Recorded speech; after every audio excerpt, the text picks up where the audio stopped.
मध्य प्रदेश की राजनीति में आदिवासी वोट बैंक हमेशा से सरकार बनाने के लिए विनिंग फैक्टर का काम करता है। ऐसे में मध्य प्रदेश की राजनीति को साधने के लिए आदिवासी वोट बैंक को साधना जरूरी हो जाता है।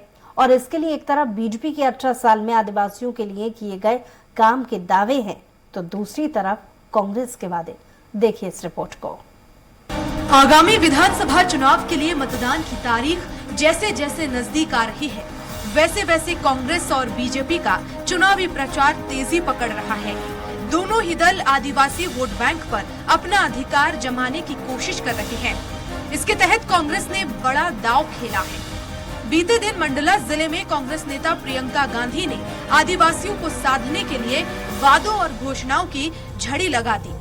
किसानों का कर्ज माफ करेंगे। 100 रुपए में जैसे 100 यूनिट बिजली आपको पहले दिलवाई थी, वो फिर से दिलवाएंगे। पुराना पेंशन लागू होगा। गैस के सिलेंडर के लिए जैसे हमने पहले कहा, आपको 500 रुपए में आपको सिलेंडर मिलेगा। महिलाओं को 1500 रुपए प्रति माह दिया जाएगा, आपके खातों में आएगा बहने। ओबीसी का आरक्षण 27% तक रहेगा।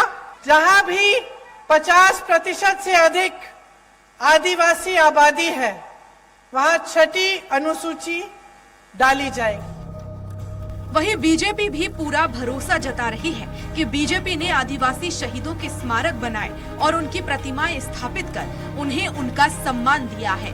आदिवासियों को उनका अधिकार दिलाने का सही मायने में बीजेपी ने ही काम किया है, इसलिए आदिवासी उनकी पार्टी पर ही भरोसा करेंगे।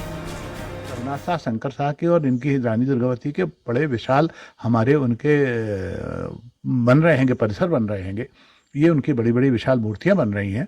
उस गौरव को फिर से पुनर्जीवित करना ये हमारा अपना नैतिक दायित्व है। उस नैतिक दायित्व की चूंकि हम पूर्ति कर रहे हैं और आदिवासी समाज उसको होता हुआ देख रहा है, इसलिए हमको विश्वास है कि वो समाज आज फिर से हमारे साथ में खड़ा हुआ दिखेगा। दरअसल आदिवासी वोट बैंक पर बीजेपी और कांग्रेस दोनों की ही नजर है, क्योंकि साल 2018 में महाकौशल की 38 आदिवासी बाहुल्य सीटों पर कांग्रेस ने बढ़त बनाई थी और बीजेपी को महज 12 सीटों पर ही सफलता मिली थी।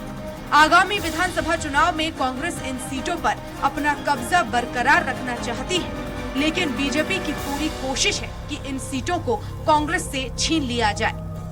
महाकौशल क्षेत्र की 38 विधानसभा सीटों में कांग्रेस की बढ़त बनाने के लिए कांग्रेस की नेता प्रियंका गांधी मंडला के रामनगर में सभा करने के लिए पहुंची। सभा के दौरान आदिवासियों को संबोधित करते हुए उन्होंने जहां एक ओर मनोवैज्ञानिक तौर पर आदिवासियों को अपनी ओर करने का प्रयास किया, तो वहीं भावनात्मक रूप से स्वर्गीय इंदिरा गांधी को आदिवासियों का सबसे बड़ा समर्थक बताते हुए इस ओर अब खींचने का प्रयास भी किया। इस दौरान उन्होंने कांग्रेस पार्टी की घोषणाएं और गारंटी का भी जिक्र करके आदिवासियों का सबसे बड़ा हितैषी बताने का प्रयास भी किया।